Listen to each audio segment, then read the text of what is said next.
പദ്ധതിയുടെ ഭാഗമായി 14 കോടി രൂപ മുതൽ മുടക്കിയാണ് പുനർനിർമ്മിച്ചിരിക്കുന്നത്.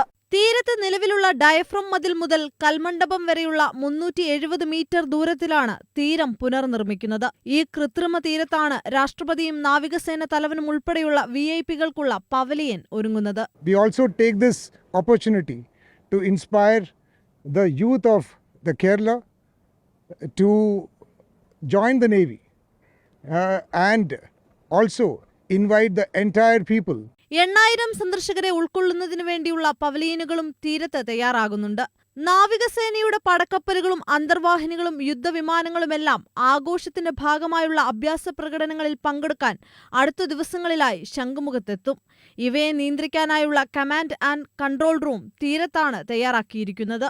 ശനിയാഴ്ച മുതൽ അഭ്യാസ പ്രകടനങ്ങളുടെ പരിശീലനവും ശംഖുമുഖത്ത് നടക്കും.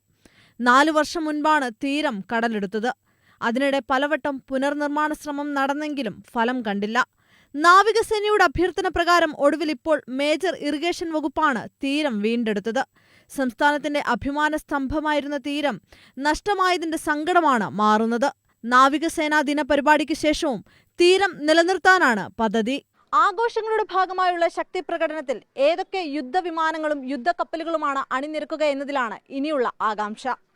ശംഖുമുഖത്ത് നിന്ന് ഭുവനേഷിനൊപ്പം ആൻസില റേച്ചൽ സണ്ണി, ഏഷ്യാനെറ്റ് ന്യൂസ്.